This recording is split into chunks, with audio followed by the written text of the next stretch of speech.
Oh my god, oh my god, oh my god, it's here. It's here. Come on. Come on. Come on.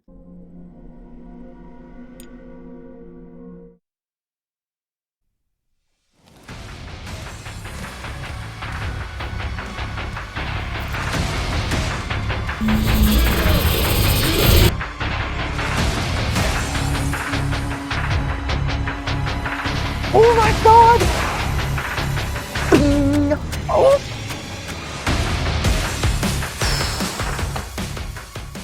Doom: The Dark Ages has got to be one of the best Doom games I've ever played. Let's talk about that.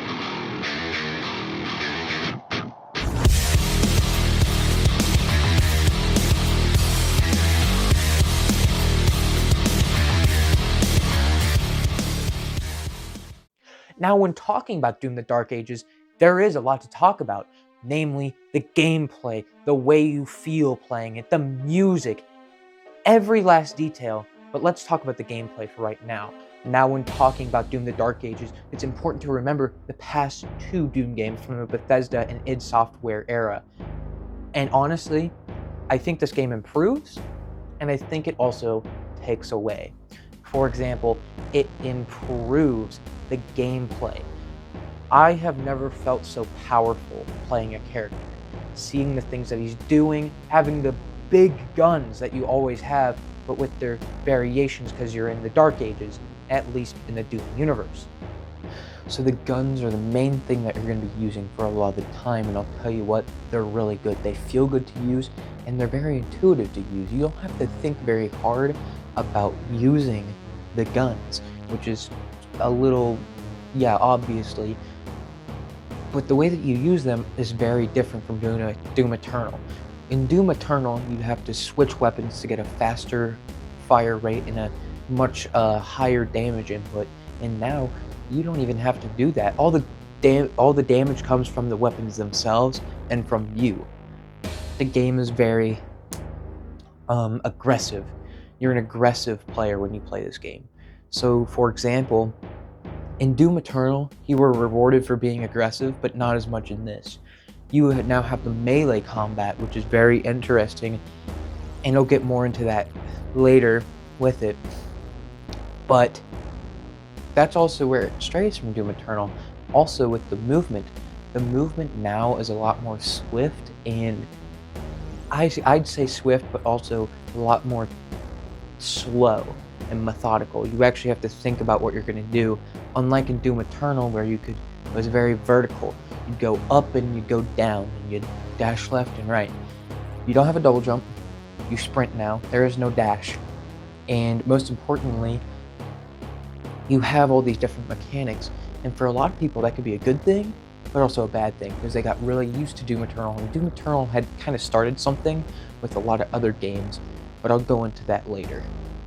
One pro that I had noticed while playing the game was the parrying. It wasn't too difficult, but it wasn't too easy at the same time. You could miss a parry because you have so many enemies coming at you, but they're always highlighted in a bright green, and all you have to do is tap the shield button, and honestly, the parrying feels really nice. Not only just the parrying, but the melee combat and how you're rewarded with it. With every swing of your fist, you'll pretty much get a guaranteed knockdown of the health, and sometimes if you chain it together, you'll actually get a glory kill out of it.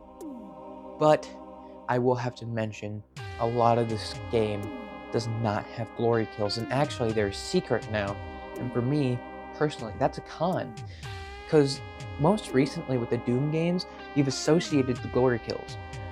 Now, to keep the game's speed, you don't glory kill anymore. You still can, it's just a secret thing. You have to hold up your shield, jump, and hit the melee button. But I mean, I look at it and I think, where does this connect? As where Doom Eternal was very, you are slaying these demons, it feels like they should be afraid of you in this game, because you are such a bludgeoned force. You go in, guns blazing and all of that. But in Doom Eternal, you felt like you could actually outwit them and run around. In this game, very in their face. And I like that, but also at the same time, it can be a con. Hey, interjecting into my own video here, I forgot to mention the leveling system. It's pretty bare bones. Instead of how Doom Eternal did it with your combat points that you would earn for completing the combat sections, now it's just you find gold and you upgrade it to whatever. It's just kind of change of pace for the gameplay of Doom, but I understand why they changed it. You have 3 basic levels trees: gun, shield, melee. Pretty self-explanatory there. Instead of Vega dropping off stuff for you, like upgrades, now you just unlock them and buy them, which is a little upsetting, but some of them are dropped through like the weapon caches like in the beginning of the game, so I think it's pretty interesting still, and I quite enjoy it, but there's no challenges now. Prestige just gets you a gold skin for your gun, or like a skin for your gun, which is, I mean, whatever you want, whatever your forte is, but personally, I don't like it. There are a lot of them. This game, correct me if I'm wrong, has the most collectibles out of any Doom game. The maps are huge. The collectibles can be a little hard to find, but in the end, they're pretty nice. Like, you have the gold caches, the toys, the skins, codexes, stuff like that. Extra lives come back, but they're called life sigils now. And I gotta say, it's a nice improvement on the way that collectibles would be found in Doom Eternal, because that game had some of them really easy, some of them ultra difficult, but this game kind of gives a nice balance of both.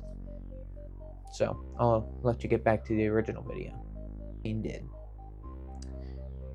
And I can honestly say, if this is the last Doom game that we ever get, which it probably won't be, I'm glad that we got Doom 2016, Eternal, and Dark Ages. And that's my review. Please like, comment, and share. Also, be sure to subscribe. When I get the Switch 2, I will be doing a lot of Nintendo content for probably a long time, so this will be one of the only reviews that won't be a non-Nintendo game. That's it. See ya.